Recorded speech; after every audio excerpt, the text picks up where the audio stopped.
the federal government is spending close to $1 million of your money on an online tracking program that will search for so-called hate speech or misinformation on Twitter.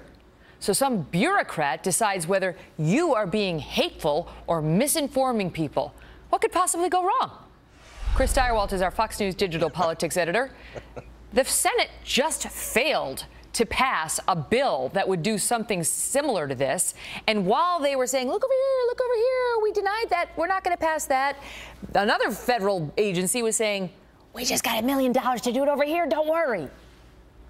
Well, and do it through a partnership, do it through academia. So it's over there. Well, we're just looking. And they call Not to worry. Not to worry, it's fine. You can trust academia to get it right, and they'll be monitoring Twitter, and they've got a logarithm that they can go through, and they can monitor your Facebook, they can monitor Twitter to make sure that people aren't being hateful or that people aren't spreading misinformation. If you want to know how the bent of the individuals who are doing this is, the name Truthy was inspired by Stephen Colbert. Oh. So you can guess. Excellent. You can guess. Yeah. So just so the viewers know, it's the National Science Foundation financing the creation of a web service that is going to monitor suspicious internet memes and false and misleading ideas. False ideas. So the federal government is going to finance the creation of this web service, and the researchers at Indiana University are going to maintain this Truthy database.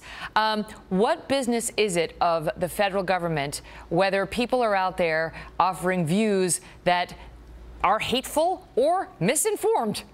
Right. It wouldn't, if you had somebody driving around looking at people who had stupid bumper stickers on their pickup trucks or unpleasant tattoos on their shoulders, it would make about as much sense. But that's essentially what this says.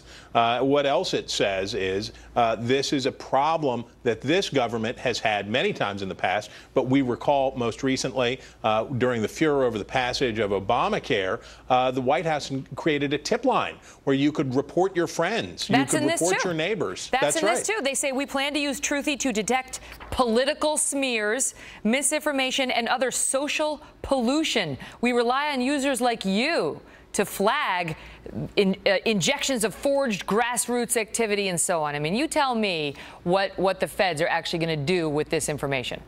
Well, probably nothing, because bureaucratic incompetency and inertia is fairly enormous. but the reason this is so right, it's a lot of times all we have going for us. But what this has with the stupidity present in an idea like this is that a thing examined will eventually be a huge temptation to regulation. What do we call it? An attractive nuisance. So an attractive nuisance to a bureaucrat is, hey, we have all this data, we can start using it, we can start pulling it and finding people who are using smears, political smears. So if your great uncle Bertram calls Barack Obama a socialist, is that his inference about what Barack Obama is, or is that hate speech and a smear? It depends on who's talking, and it depends on who's reading. In a day and age when you have an IRS that was targeting conservative groups for what they believed was too political, activity or bents, now you've got another federal agency that's going to monitor you and your misinformation.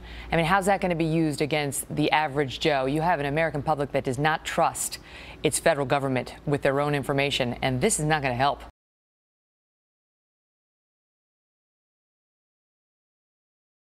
Don't worry. They're on the case. If you are misinformed, they'll be only too happy to educate you.